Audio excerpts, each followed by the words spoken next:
تبارک اللہ رب العالمین، نقطۂ آغاز سے تکمیل تک بتدریج لے جانے والا یہ ہے رب۔ کہا یہ سارا کچھ جو ہے یہ اس کے لیے ہے، اور تبارک کا میں نے برکت کے معنی بتائے تھے آپ۔ اس طرح سے نشو و نما کسی چیز کی طرف ہوتے جانا کہ وہ اپنی جڑوں کے اوپر بھی مضبوط رہے اور نشو و نما بھی ہوتی چلی جائے اس چیز کی۔ کہا ان خصوصیات کا مالک ہے وہ، اور یہ سارا سلسلہ جو ہے ربوبیت عالمینی کے متعلق ہے جو ہو رہا ہے۔ اس لیے یہ بتا کے اس کی خصوصیات تو یہ نہیں ہے کہ وہ کچھ علمیہ نے اپنی شان میں کوئی چیزیں قصیدہ خود ہی بس مد خود می گو جسے ہم کہتے ہیں معاذ اللہ، یہ بات نہیں۔ کہا جب یہ کیفیت ہے خدا کی، ادعوا ربکم،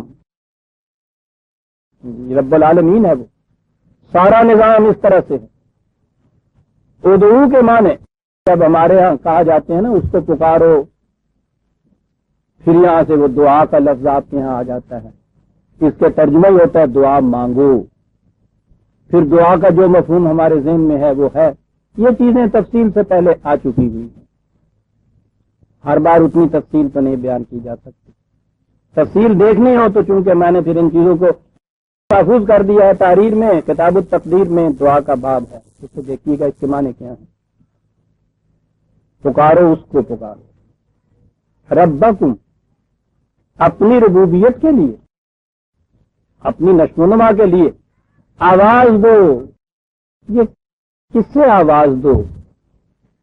اس آواز دینے سے پھر کیا ہوتا ہے؟ تو ہم سے تو یہ کہا گیا ہے نا کہ دعا مانگو، مستجیب الدعوات، خدا دعاؤں کا جواب دیتا ہے، سنتا ہے، اور یہ ہے بھی پہلے ہی سورہ بقرہ میں ہے۔ اس نے یہ کہا ہے کہ جب اذا سالک عبادی انی فانی قریب، میرے بندے جب مجھ سے تجھ سے میرے متعلق پوچھتے ہیں تو ان سے کہو کہ وہ بہت قریب ہے۔ اور اس کے بعد ہے اجیب دعوت الداعی اذا دعان، ہر پکارنے والا جب مجھے پکارتا ہے، بلاتا ہے، تو میں اس کی پکار کا جواب دیتا ہوں۔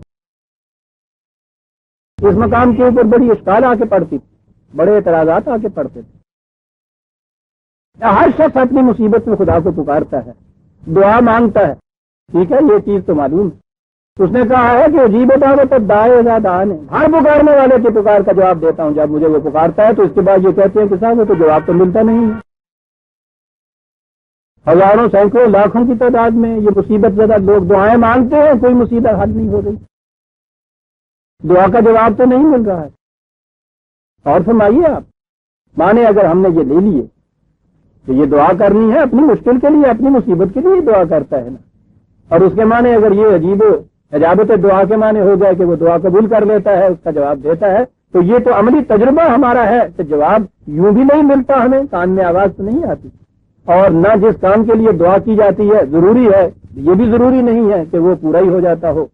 تو پھر یہ کیا ہوا کہ دعویٰ تو اس کا یہ ہے کہ ہر پکارنے والے کی پکار کا جواب دیتا ہوں میں۔ تو یہی چیز غلط ہے جو ہم نے سمجھا ہے کہ ہم دعا کرتے ہیں، خدا کو پکارتے ہیں، بلاتے ہیں، وہ وہاں عرش پہ ہے، کسی طرح سے بھی اس تک پہنچتی ہے، یہ ان کا اور میرا، خدا کا اور بندے کا ایک پرائیویٹ سا تعلق ہے، وہ جواب دیتا ہے۔ پھر آگے جب یہ اس کا کوئی اطمینان بخش جواب نہ ملا کہ صاحب کیسے جواب دیتا ہے، ہم تو نہیں سنتے ہیں، دعا قبول نہیں ہوتی ہے، پھر وہ یہ چیز ہے کہ تمہیں پتہ نہیں لگتا، جواب تو وہ ضرور دیتا ہے، تو وہ جواب کا فائدہ کیا اگر یہ جنہوں جواب دیتا ہے انہیں پتہ ہی نہ لگے، یہ چٹھی پا کے اپنے دراز رکھ چھڈو۔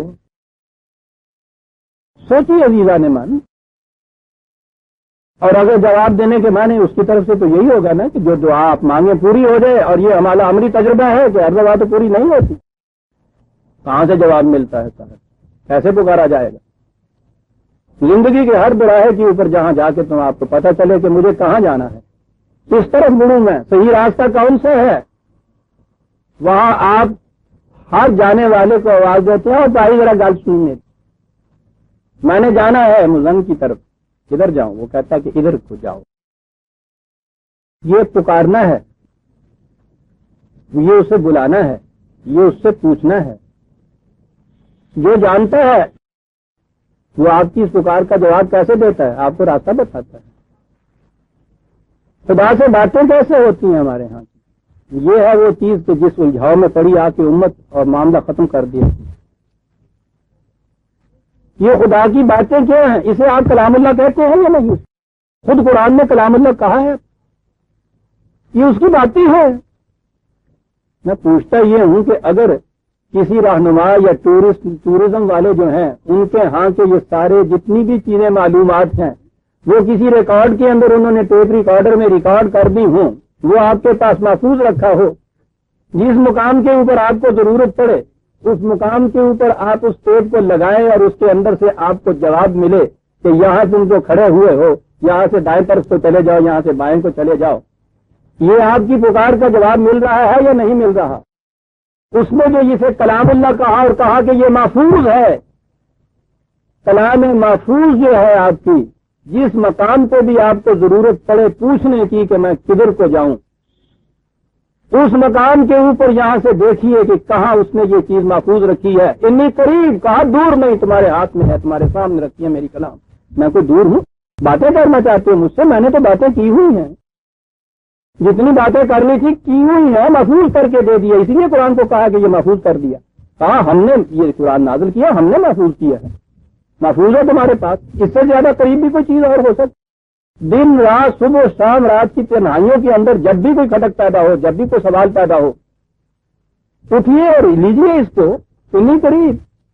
تو جیبو دعوت دائے زادان, جب بھی کوئی پکارنے والا پکارتا ہے راستہ پوچھنے کے لیے تو یہ جواب دیتا ہے اس کو. یہ ہے عزیزان من خدا کا پکارنا, یہ ہے خدا کا جواب. ہر پکارنے والے کی پکار کا جواب ملتا ہے, اس میں سے بہت قریب ہے, وہ دور نہیں ہے, دیتا ہوں. اور اس کے بعد وہاں یہ ہے کہ ان سے کہو فاستجیبوا لی. تو اتنی بات ہی نہیں ہے تم نے پوچھ لیا, میں نے بتا دیا تو معاملہ تمہارا ہو گیا ختم. آگے تم نے بھی کچھ کرنا ہے. فاستجیبوا لی, میں نے بھی تو اس میں تمہیں پکارا ہے, کچھ کہا ہے تم سے, تم بھی تو اس طرح سے جواب دو اس کا. یہاں خدا پکار رہا ہے بندے, اسے یہ کہہ رہا, راستہ بتانے والا بتانے کے بعد وہ کہے گا کہ ہاں آگے بتاؤ, سمجھ میں آ گئی بات, کہ جی ہاں سمجھ میں آ گئی بات, تو چلو پھر ادھر کو, تم بھی تو جواب دو میری پکار کا. یہ عزیزان من, بس ایک قرآن سے اس امت کو جب بیگانہ بنایا, ادھر ادھر کیا, تو اس کے بعد پھر چونہ بینند حقیقت رہے افسانہ زنند, ساری چیز افسانے پھر یہاں سے تراشے گئے. پھر خدا سے براہ راست کلام کے سلسلے جاری کیے گئے. پھر وہ کسی ایک کی دعائی سنتا ہے, دوسرے کی نہیں سنتا, اس سے بات کرتا ہے اور سے نہیں کرتا.